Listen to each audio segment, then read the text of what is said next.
আজ আমাদের দ্বিতীয় ক্লাস। আমাদের আজকের বিষয়বস্তু হচ্ছে আলোর প্রতিসরণ।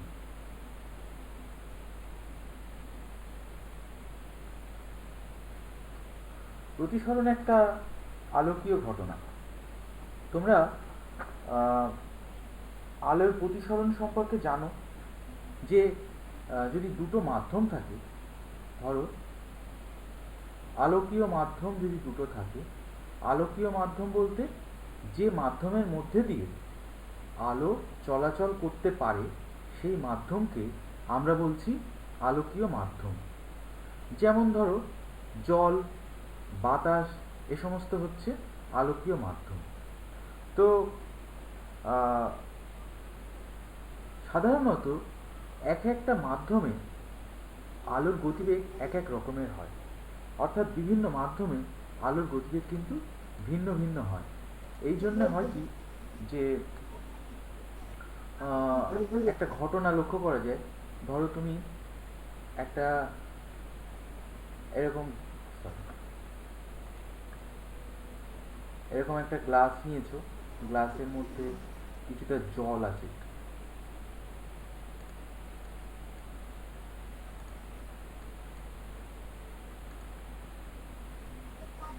একটা পাত্রের মধ্যে তুমি কিছুটা জল নিয়েছো, একটা পেন্সিলকে তুমি যদি ডোবাও, তাহলে পেন্সিলকে এরকম সোজা দেখবে না, বরঞ্চ দেখবে পেন্সিলটাকে ডোবালে পেন্সিলটা এরকম বেঁকে গেছে, বেঁকা আমরা দেখি।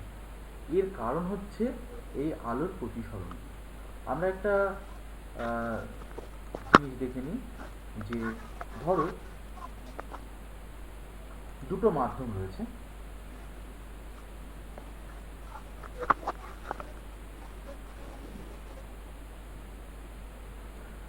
উপরের মাধ্যম রয়েছে বাতাস, এখানে বাতাস আছে, আর এখানে আছে জল। যদি এরকম একটা ব্যাপার থাকে এবং আলো যদি বাতাস মাধ্যম থেকে জল মাধ্যমে এইভাবে প্রবেশ করে, তাহলে আলো যাওয়ার কথা ছিল এই পথ দিয়ে। আমি যে পথ দিয়ে দেখাচ্ছি এই পথ দিয়ে কিন্তু আলো যাওয়ার কথা ছিল, কিন্তু আলো সেই পথ দিয়ে যাবে না। বরঞ্চ আমরা এই জিনিসটাই দেখতে পাবো যে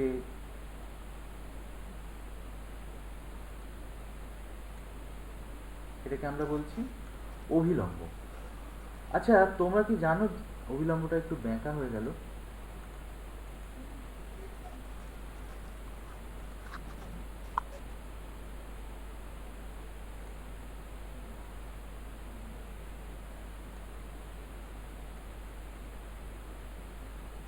এই হচ্ছে অভিলম্ব। অভিলম্ব কিভাবে অঙ্কন করতে হয়? অভিলম্ব অঙ্কন করতে হবে যে আলো যেখানে এসে পড়ছে, বিভেদ তলে আলো যেখানে এসে পড়ছে, এই যে জিনিসটা আমি দেখাচ্ছি, ধরো ও এম ড্যাশ, একজন জয়েন করবে। Hello sir. হ্যাঁ হ্যাঁ বলো। হ্যাঁ হ্যালো। হ্যাঁ, দেখতে পাচ্ছ বোর্ডটা? এবার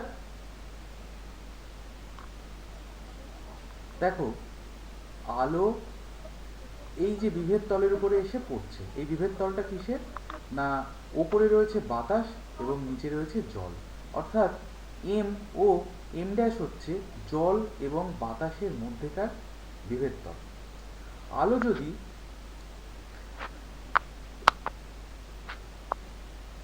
এইভাবে এসে পড়ে, আমি ধরলাম এ ও পথে এসে পড়েছে আলোটা, তাহলে কিন্তু আলোটার এই পথে যাওয়ার কথা ছিল, কিন্তু যেহেতু এখানে জল মাধ্যম রয়েছে, সেজন্য আলোটা ওই পথে না গিয়ে বরং এক্ষেত্রে এরকম বেঁকে যাবে। এই ঘটনাটাকে আমরা বলছি আলোর প্রতিসরণ, অর্থাৎ আলো সোজা পথে না গিয়ে এই যে মাধ্যম পরিবর্তন হওয়ার জন্য তার অভিমুখের একটা পরিবর্তন ঘটিয়েছে। এই যে পরিবর্তনটা, এই ঘটনাটাকে আমরা বলছি আলোর প্রতিসরণ। এখানে বাতাস হচ্ছে লঘু মাধ্যম এবং জল হচ্ছে ঘন মাধ্যম। অর্থাৎ এই ক্ষেত্রে লঘু মাধ্যম থেকে ঘন মাধ্যমে আলো প্রবেশ করেছে এবং আলো দেখো অভিলম্বের দিকে সরে এসছে। অভিলম্ব কোনটা? না এই যে ও এন, এইটাই অভিলম্ব।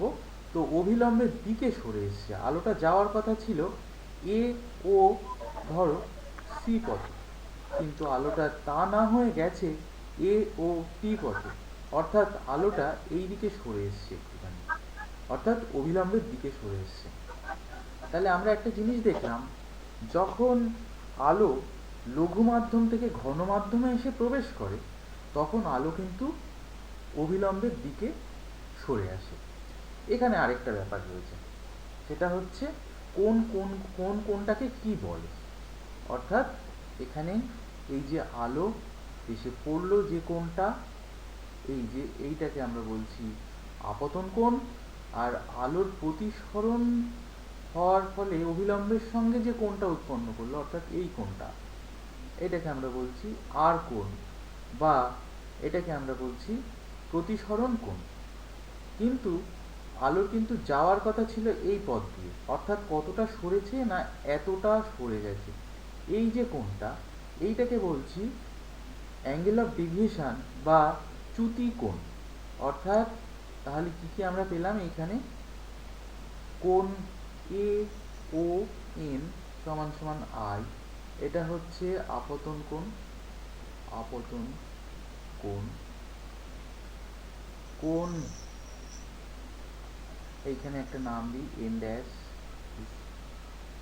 এন ড্যাশ ও টি, এটা হচ্ছে আর, এটা হচ্ছে প্রতিসরণ কোণ। আর এই যে কোণটা, যে যতটা কোণ সরে এসছে অভিলম্ব, সেই কোণটাকে আমরা বলছি চ্যুতি কোণ। চ্যুতি কোণ, চ্যুতি কোণ তাহলে কোনটা হচ্ছে এখানে? এটা হচ্ছে কোণ সি ও টি, সি ও টি, এই কোণটাকে চ্যুতি কোণ বলছি। আচ্ছা, তো এটা আমরা দেখলাম যে আলো লঘু মাধ্যম থেকে ঘন মাধ্যমে যখন এসে প্রবেশ করছে তখন কি হচ্ছে সেটা। এবার আমরা দেখি যে ঘন মাধ্যম থেকে যখন লঘু মাধ্যমে প্রবেশ করে তখন কি ঘটনাটা ঘটে। আমি এটা মুছে দিচ্ছি, দিয়ে দিচ্ছি।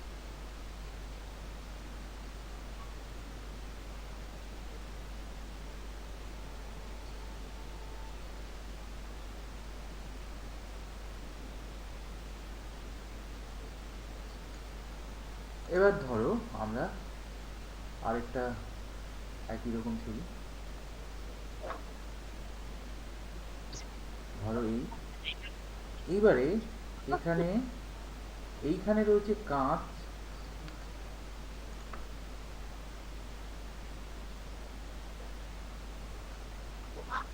আর এখানে রয়েছে বাতাস। অর্থাৎ এইখানে রয়েছে ঘন মাধ্যম, এখানে রয়েছে লঘু মাধ্যম। অর্থাৎ এটা আলোকীয় ঘন মাধ্যম আর এটা হচ্ছে আলোকীয় লঘু মাধ্যম। তো আলো যখন এখানে প্রবেশ করবে, অর্থাৎ আমরা দেখি একটা আলো যদি প্রবেশ করে তখন কি হচ্ছে। ধরো এই আলোটা এখানে প্রবেশ করেছে, আলো কিন্তু যাওয়ার কথা ছিল এই পথ দিয়ে। আমি যে পথটা দিয়ে যাওয়ার কথা ছিল সেটাকে ডট ডট দিয়ে দেখাচ্ছি। এই পথে যাওয়ার কথা ছিল, কিন্তু আলো সে পথে যাবে না। আমরা এখানে আগের মতোই একটা অভিলম্ব অঙ্কন করলাম, এই অভিলম্ব অঙ্কন করলাম, এবং আলো কোন পথে গেল না আলো গেল কিন্তু এই পথে। তাহলে আমরা দেখিনি, দেখো এই হচ্ছে আপতিত রশ্মি।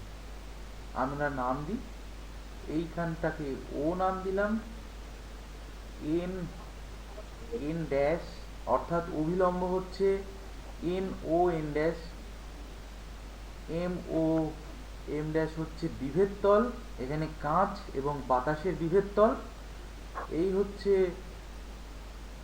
আপতন কোণ আই, আর এইখানে প্রতিসরণ কোণ কিন্তু এই পুরোটা, এটাকে আমরা বলছি আর।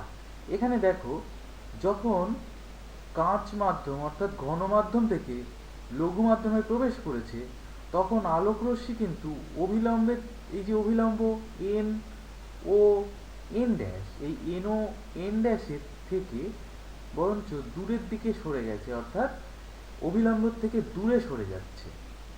অর্থাৎ ব্যাপারটা হচ্ছে কি, যখন লঘু থেকে ঘনতে আলো প্রবেশ করেছিল তখন অভিলম্বের দিকে সরে এসেছিল, এবং ঘন থেকে লঘু থেকে আলো প্রবেশ করলে আলোক রশ্মি কিন্তু অভিলম্বের থেকে দূরে সরে যাচ্ছে। তো এই হচ্ছে ঘটনাটা। এবারে এখানে একটা ইম্পর্টেন্ট ঘটনা রয়েছে, সেটা তোমাদের আমি বলছি। সেটা হচ্ছে আভ্যন্তরীণ পূর্ণ প্রতিফলন। আভ্যন্তরীণ পূর্ণ প্রতিফলন কি, এটা তোমরা ক্লাস 8-এ পড়েছিলে, আমি তোমাদের একবার মনে করিয়ে দিচ্ছি। সেটা হচ্ছে, ধরো আমি এই ছবিটাই আঁকছি এখানে ছোট করে। ধরো এই হচ্ছে তোমার, উপরে রয়েছে কাঁচ, এখানে রয়েছে বাতাস। তুমি যখন এই রশ্মিটা, এই যে নাম দিই, এই আপতিত যে রশ্মিটা, অর্থাৎ এ ও, এই রশ্মিটাকে যদি আরো হেলিয়ে ফেলো, মানে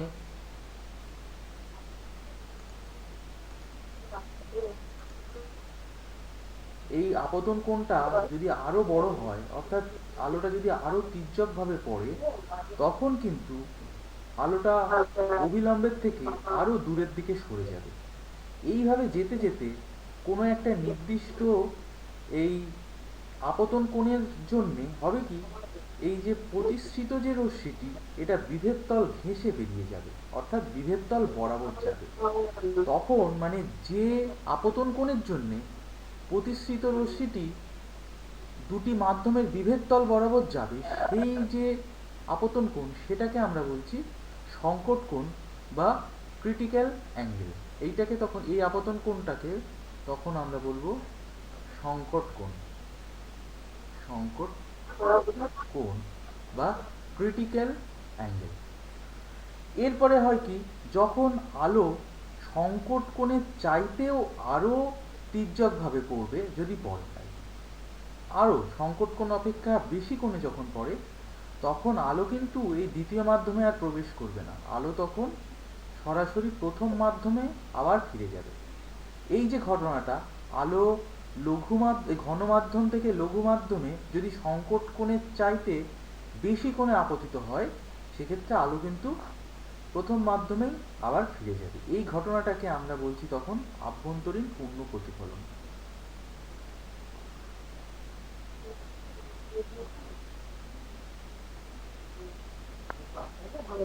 তোমরা আভ্যন্তরীণ পূর্ণ প্রতিফলন ক্লাস 8-এর তোমাদের যে পরিবেশ বিজ্ঞান বই ছিল, সেখানে তোমরা দেখেছিলে, তোমাদের একবার আমি মনে করিয়ে দিলাম।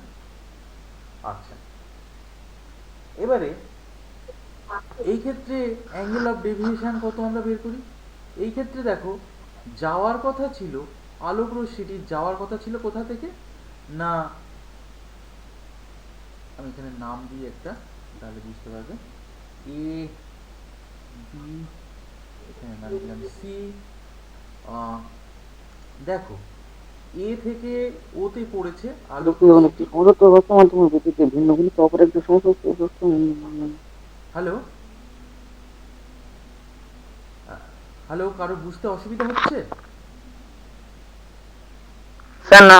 ওকে, ঠিক আছে। দেখো, এ থেকে ওতে আলোক রশ্মিটি পড়ছে, পড়ে আলোক রশ্মিটি যাওয়ার কথা ছিল ও সি বরাবর, কিন্তু যেহেতু এখানে বাতাস মাধ্যম রয়েছে, সেজন্যে আলোটি কিন্তু অবিলম্ব থেকে দূরে সরে গেছে, অর্থাৎ আলোটি যাচ্ছে ওবি পথ বরাবর। এই ওবি পথ বরাবর কিন্তু আলোক রশ্মিটি যাচ্ছে। এইবারে কতটা বেঁকে গেছে, না, আমি যদি কোণ পরিমাপ করি তাহলে এই পরিমাণ কোণ বেঁকে গেছে, অর্থাৎ কোণ সিওবি, এইখানে এইটা হচ্ছে চ্যুতিকোণ বা অ্যাঙ্গেল অফ ডেভিয়েশন। এখানে চ্যুতিকোণ হচ্ছে সিওবি, এটা হচ্ছে চ্যুতিকোণ। তাহলে এই হচ্ছে ব্যাপার। এখানে ইম্পর্টেন্ট জিনিস বলতে রয়েছে প্রতিসরণের সূত্রাবলী রয়েছে, প্রতিসরণের দুটো সূত্র রয়েছে। প্রতিসরণের সূত্র প্রথম যেটা রয়েছে সেটা তোমরা মুখস্থ করার আগে অবশ্যই একটু বুঝে নাও। বলছে যে আপতিত রশ্মি, প্রতিসৃত রশ্মি এবং আপতন বিন্দুতে দুটি মাধ্যমের বিভেদ তলের উপর অঙ্কিত অভিলম্ব সর্বদা একই সমতলে থাকে।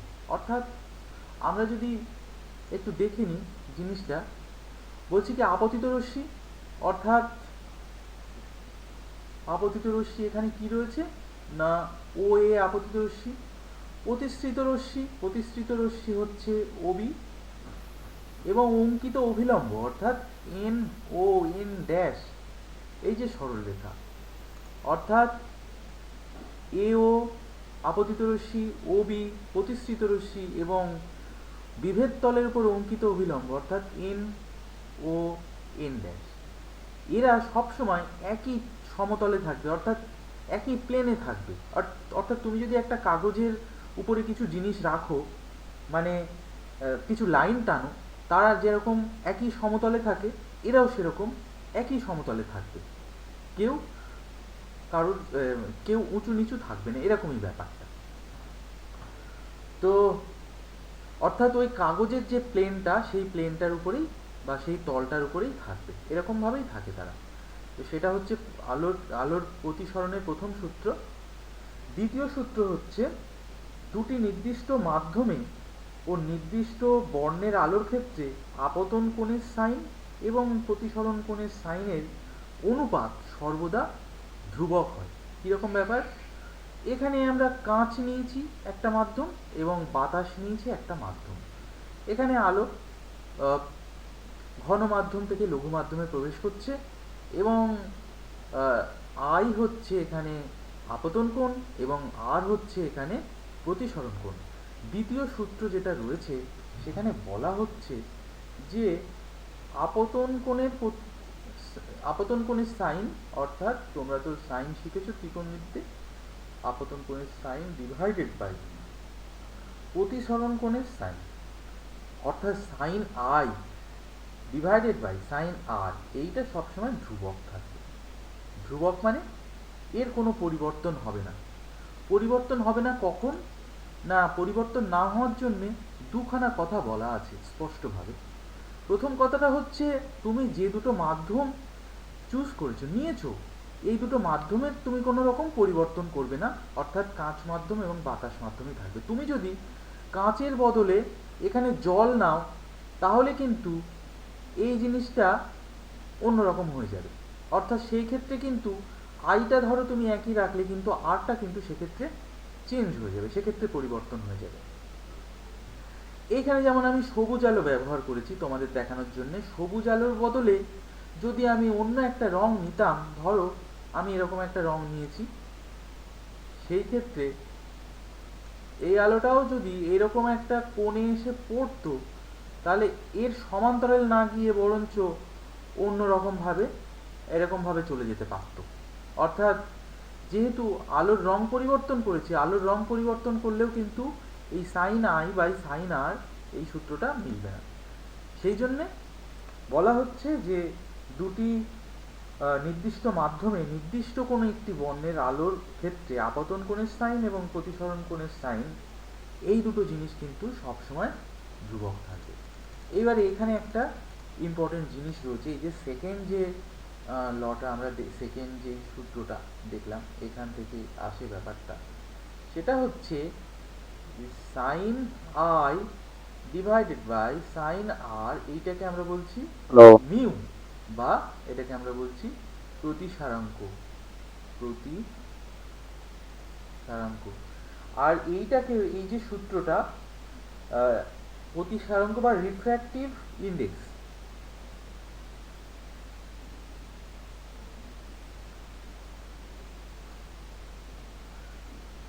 প্রতিসারাঙ্ক বা রিফ্র্যাক্টিভ ইন্ডেক্স। আর এই যে জিনিসটা, এই যে সূত্রটা, এই সূত্রটা আবিষ্কার করেছেন বিজ্ঞানী স্নেল, এবং আবিষ্কর্তার নাম অনুসারে এটাকে আমরা বলছি স্নেলের সূত্র। এটাই কিন্তু স্নেলের সূত্র, sine I by sine R equal to mu, বা একটা ধ্রুবক। কোন কোন ক্ষেত্রে? না, দুটো মাধ্যম একই থাকবে এবং নির্দিষ্ট একটি আলোক থাকবে, সেই ক্ষেত্রে কিন্তু এটা ধ্রুবক থাকবে। এবারে এই রিফ্র্যাক্টিভ ইন্ডেক্সের ব্যাপারে একটা জিনিস বলা যাক, যে এই যে আলোটা কোন মাধ্যম থেকে কোন মাধ্যমে এসে পড়েছে। এখানে কাঁচ মাধ্যম থেকে বাতাস মাধ্যমে পড়েছে। কাঁচ মাধ্যমে তাহলে আপতন কোণটা কত ছিল? আই। এবং এখানে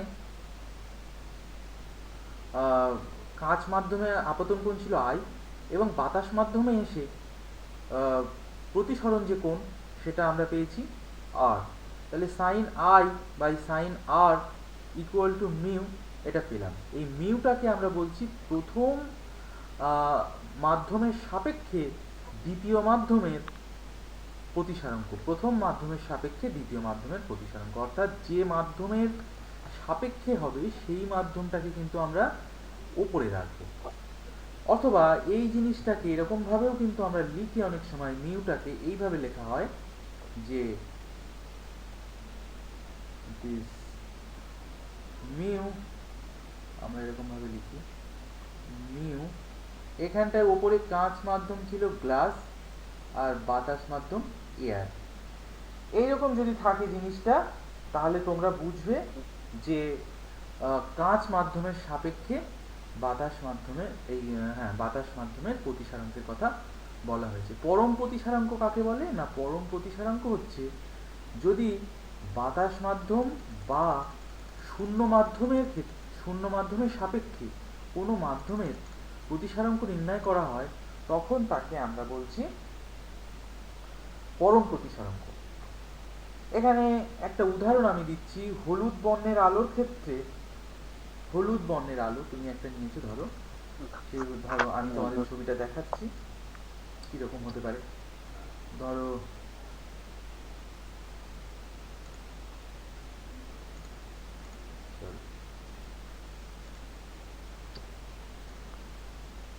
এই ধরো একটা বিভেদ তল। এই বিভেদ তলের ওপরে রয়েছে বাতাস, নিচে রয়েছে কাঁচ। তো এটা হচ্ছে লঘু মাধ্যম, এটা হচ্ছে ঘন মাধ্যম। হলুদ বর্ণের আলো এই এসে পড়ছে। তো এই ধরনের ছবি আঁকতে গেলে প্রথমে যেটা খুব ইম্পর্টেন্ট ব্যাপার, সেটা হচ্ছে আমাদের একটা অবিলম্ব অঙ্কন করতে হবে। আমি অবিলম্ব অঙ্কন করে নিলাম। অবিলম্ব জিনিসটা কিভাবে অঙ্কন করতে হয়? অবিলম্ব অঙ্কন করতে গেলে তোমাদের এক নাম্বার কথা তো হচ্ছে অবিলম্ব সবসময় এই বিভেদ তল, এই যে কাঁচ এবং বাতাসের যে বিভেদ তল, তার সঙ্গে লম্ব হবে, অর্থাৎ এইটা সবসময় 90 ডিগ্রি হবে। আর দ্বিতীয় কথা, কোন বিন্দু দিয়ে আঁকবো? যে বিন্দুতে এই আপতিত রশ্মিটা এসে পড়ছে, এই যে আপতন বিন্দু থেকে ওই বিভেদ তলের উপরে লম্ব আঁকবো। এক্ষেত্রে থেকে কাঁচ, অর্থাৎ লঘু মাধ্যম থেকে ঘন মাধ্যমে এসে পড়ছে যেহেতু আলোটা, সেজন্য কিন্তু এখানে আমরা অবশ্যই এই জিনিসটা পাবো, অর্থাৎ আপতিত রশ্মি, এই প্রতিসৃত রশ্মি যেটা, সেটা অবিলম্বের দিকে সরে যাবে। এই অর্থাৎ এই হচ্ছে আই যদি হয়, এই হচ্ছে আর হবে, অথচ যাওয়ার কথা ছিল এখান দিয়ে, কিন্তু যাবে না, অবিলম্বের দিকে সরে আসবে এই রশ্মিটা। তো এই রকম ক্ষেত্রে যেহেতু হলুদ আলো ব্যবহার করছি এবং বাতাস এবং কাঁচ এই দুটো মিডিয়ামে হলুদ আলো ব্যবহার করলে সাইন আই, অর্থাৎ এই কোণটা সাইন এবং এই যে আর, এই কোণটা sine, sine R equal to mu equal to, এটার মান 1.51 পাবো। এর কিন্তু কোনো একক থাকবে না, এটা একটা অনুপাত মাত্র, এর কোনো একক নেই। প্রতিসারাঙ্ক 1.51, এটা তোমাদের আমি একটা এক্সাম্পল হিসেবে দেখালাম। এবারে কোন ক্ষেত্রে স্নেলের সূত্রটি প্রযোজ্য নয় সেটা যদি কেউ বলে, তখন একটা জিনিস খেয়াল করো, যদি আলোক রশ্মি এরকম লম্বভাবে এসে পড়ে, এরকমভাবে লম্বভাবে এসে পড়ে আলোক রশ্মি, অর্থাৎ আলোক রশ্মির পথ তখন হবে এইভাবে এসে যদি পড়ে, তাহলে এটাকেই আমরা বলছি। এই ক্ষেত্রে কিন্তু দেখো আলোক রশ্মির অভিমুখের কোনো রকম পরিবর্তন ঘটছে না, তাহলে লম্ব আপতনের বেলায় কিন্তু স্নেলের সূত্রটা খাটবে না। এই হচ্ছে তোমাদের আলোক রশ্মি সম্পর্কিত, আলোক রশ্মির প্রতিসরণ সম্পর্কিত কিছু ব্যাপার। আচ্ছা, এইখানে আরেকটা ইম্পর্টেন্ট জিনিস তোমাদের বলে দিই, সেটা হচ্ছে যে চ্যুতিকোণ নিয়ে আরেকটা ইম্পর্টেন্ট জিনিস আমি তোমাদের বলবো, একটা ছবি দেখাবো তার আগে।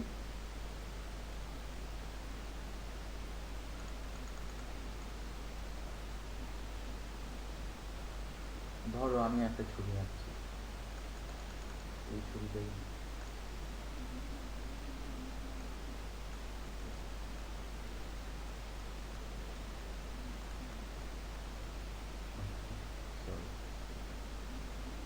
তোমরা দেখো।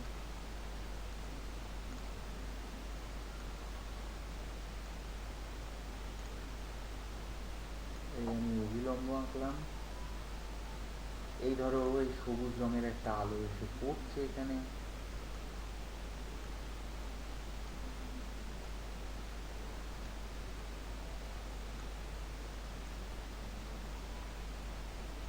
আলো কিন্তু যাওয়ার কথা ছিল এই পথ দিয়ে, যেহেতু ঘনমাধ্যম থেকে এই লঘু মাধ্যম থেকে ঘনমাধ্যমে পড়ছে, আলো কিন্তু অবিলম্বের দিকে সরে আসবে।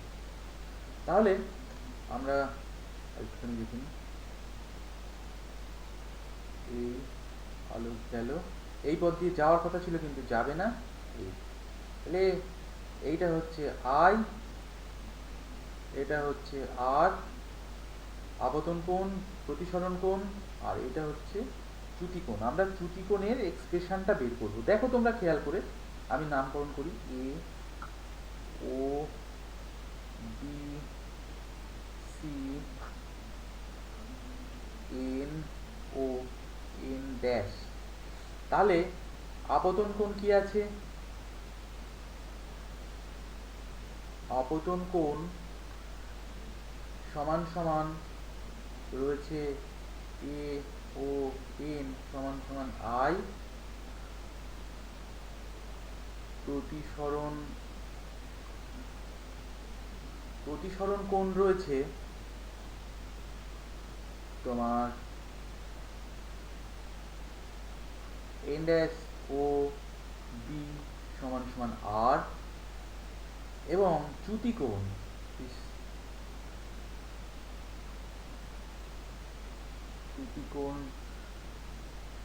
সমান সমান বি ও সি, এটাকে ডেল্টা দিয়ে ডিনোট করা যায়।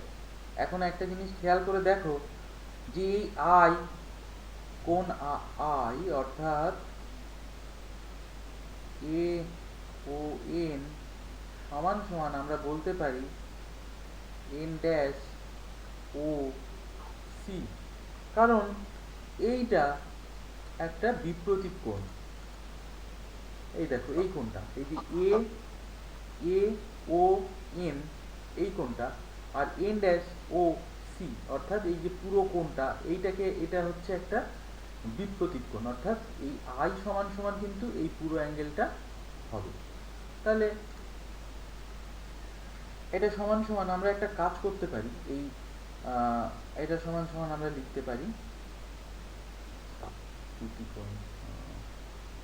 ভুল করলাম, এটা ইকুয়াল টু হবে না, এই জায়গাটা ইকুয়াল টু হবে না। এখন চ্যুতিকোণ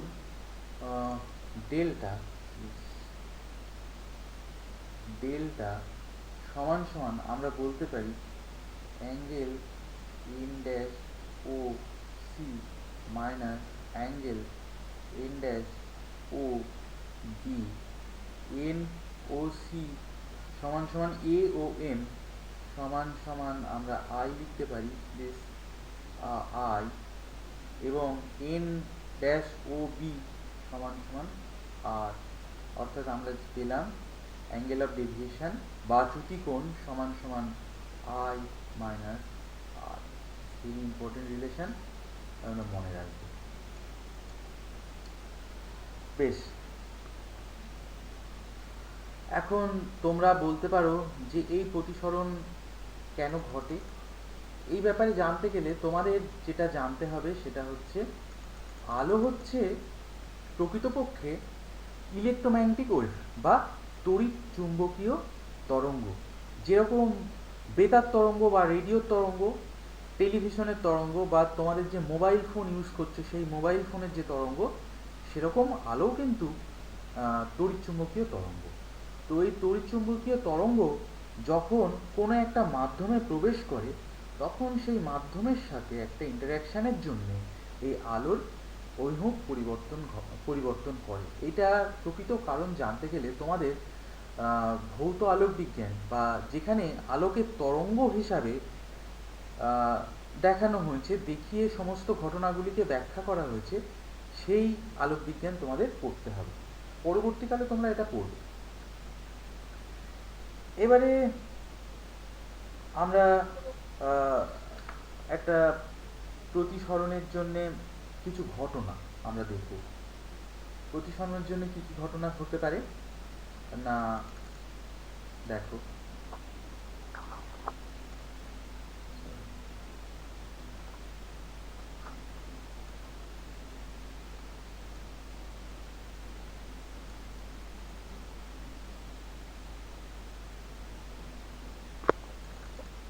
ধরো এই একটি কাঁচের স্ল্যাব।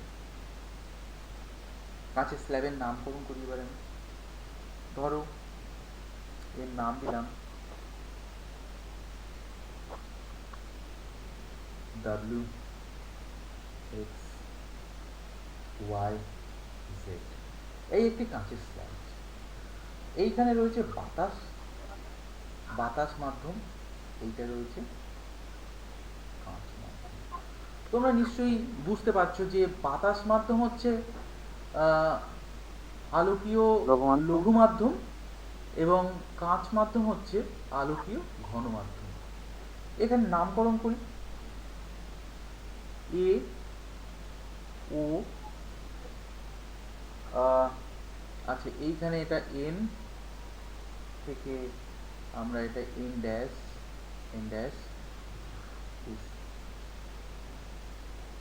এইটার নাম দিলাম N1, N1 ড্যাশ, এইখানে এটার নাম দিলাম সি, এটার নাম দিলাম ডি, এই কোনটা। আচ্ছা, তো আলো এসে পড়েছে ও এ পথ বরাবর, এখানটায় আলোটা এসে পড়েছে। পড়লে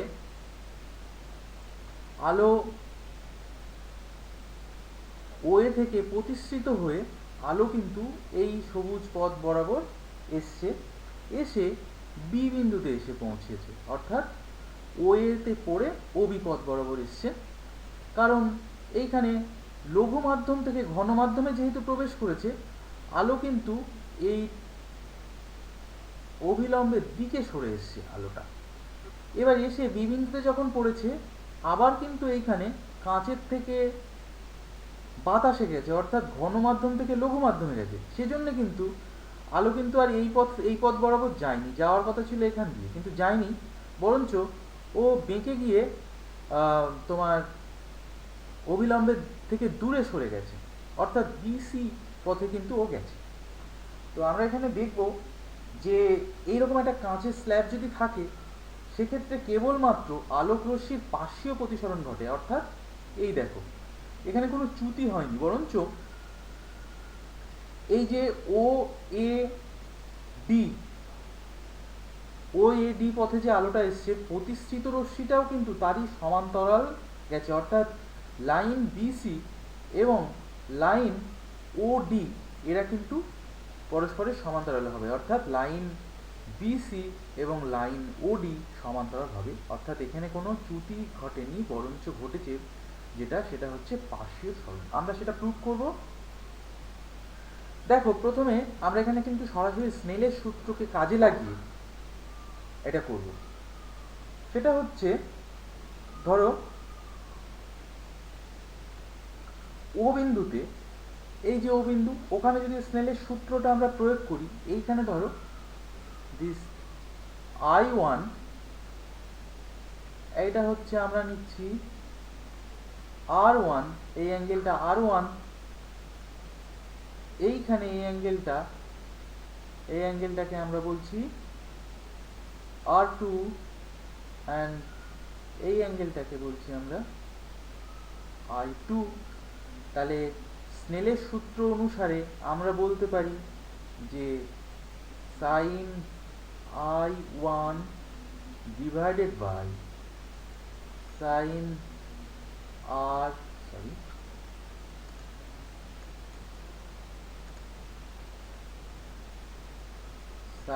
R1 সমান সমান মিউ এ জি, অর্থাৎ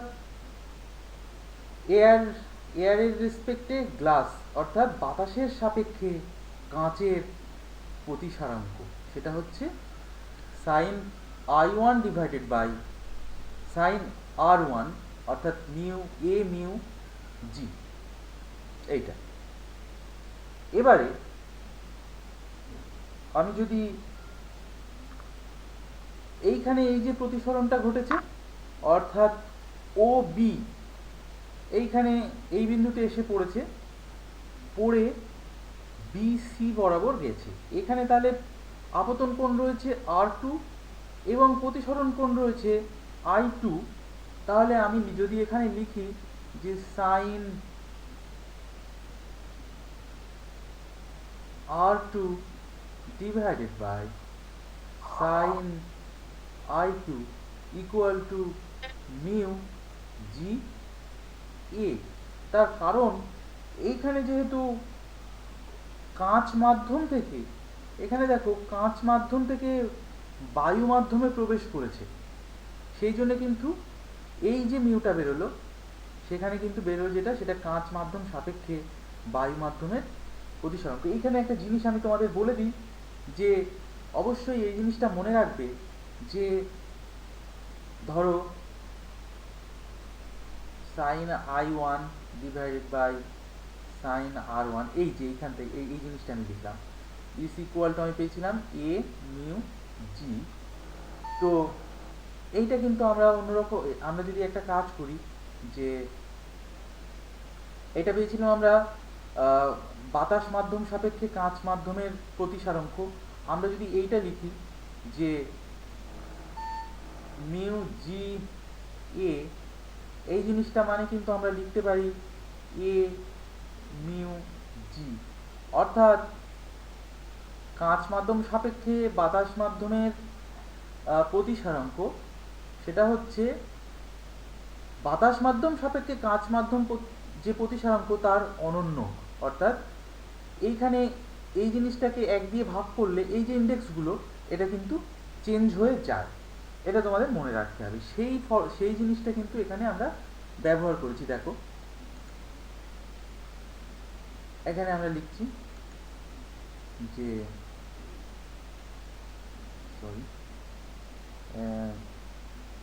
দিস এ মিউ জি সমান সমান আমরা লিখতে পারি এখানে 1 বাই জি মিউ এ। এটা যদি লিখি, তাহলে আমরা এবারে কি করব, এ মিউ জি কি ছিল, এ মিউ জি মানে এই জিনিসটা ছিল, আর জি মিউ এ মানে এই জিনিসটা ছিল। এটা যদি আমরা এখানে লিখি, তাহলে কি দাঁড়াচ্ছে দেখি আমরা,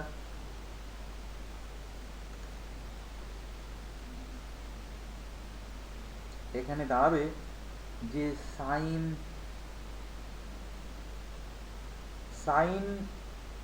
I1 divided by sin R1 equal to 1 by sin R2 is sin R2 divided by sin I2 এই জিনিসটা দাঁড়ালো। এইখান থেকে আমরা একটা কাজ করতে পারি, এখান থেকে আমরা বলতে পারি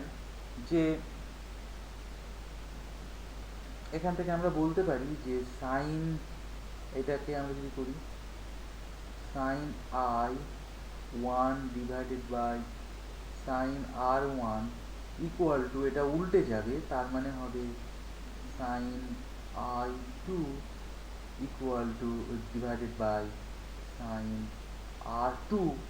এখান থেকে আমরা পেলাম, দেখো এখানেও সাইন I1 আছে আর এখানে সাইনের I2 আছে, এখানে অনুপাতটা R1, এখানে R2, তার মানে এই ইকুয়েশন থেকে আমরা নিশ্চয়ই বলতে পারি ম্যাথমেটিক্যালি যে I1 ইকুয়াল টু I2 এবং R1 ইকুয়াল টু R2। অর্থাৎ আমরা যে জিনিসটা পেলাম I1 ইকুয়াল টু I2, তার মানে এই যে কোণটা এ ও এন সমান সমান কোণ এইটা, এই যে এন ড্যাশ বি সি, এই কোণটা এবং এই কোণটা সমান যদি হয়, তার মানে আবার এইখানে এই যে লম্ব অর্থাৎ এন ও এন ড্যাশ এবং N one B N dash, এই দুটো যেহেতু পরস্পরের সঙ্গে সমান্তরাল, এরা তো লম্ব অভিলম্ব, যেহেতু এরা পরস্পরের সঙ্গে সমান্তরাল, সেই জন্যে এই দুটো কোণ যদি সমান হয় তাহলে নিশ্চয়ই এই রশ্মিটা এবং এই রশ্মিটা পরস্পরের সঙ্গে সমান্তরাল হবে। সেই জন্যে এ ও বি এই যে লাইনটা, সেটা কিন্তু বিসির সঙ্গে সমান্তরাল। সুতরাং আমরা এখানে বলতে পারি এই জিনিসটা, এই দুটো কোণ সমান হওয়ার জন্য এখান থেকে আমরা এই জিনিসটা বলতে পারি যে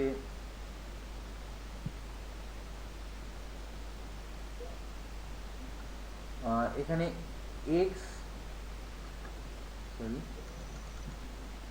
wx, অর্থাৎ wx মানে এই যেটা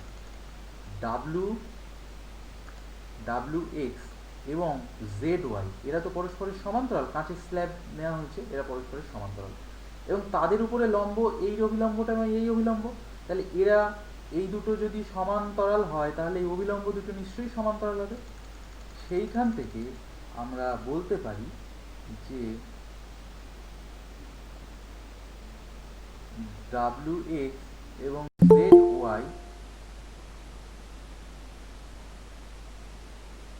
সমান্তরাল হওয়ার জন্য অভিলম্ব n ও n ড্যাশ এবং n1 b n1 ড্যাশ সমান্তরাল।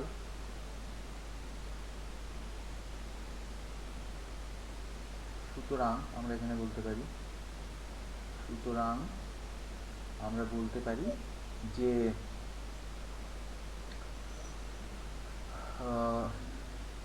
সুতরাং I1 সমান সমান I2 হলে, সুতরাং I1 সমান সমান I2 হলে আমরা বলতে পারি যে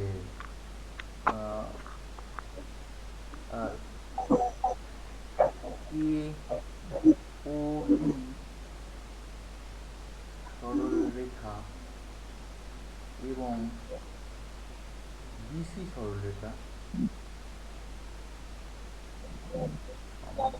হ্যালো স্যার। হ্যাঁ হ্যাঁ, বলো বলো, শুনতে পাচ্ছি, বলো। স্যার কিচ্ছু শুনতে পাচ্ছি না। কিছু শুনতে পাওনি? কতক্ষণ শুনতে পাওনি বলো? হ্যালো স্যার, ওই তো স্যার। কোন পর্যন্ত বুঝতে পেরেছো? এগুলো বুঝতে পেরেছো? এই যে জিনিসগুলো, এগুলো দেখিয়েছিলাম, এটা বুঝতে পেরেছিলে? এগুলো শুনেছিলে তখন? এই যে কাঁচের স্ল্যাবের এই জিনিসগুলো শুনতে পেয়েছিলে?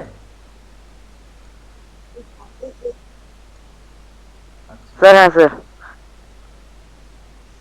কিন্তু কাজ হ্যাঁ বলো, কোন জায়গাটা বুঝতে পারোনি? স্যার, হ্যাঁ বলো।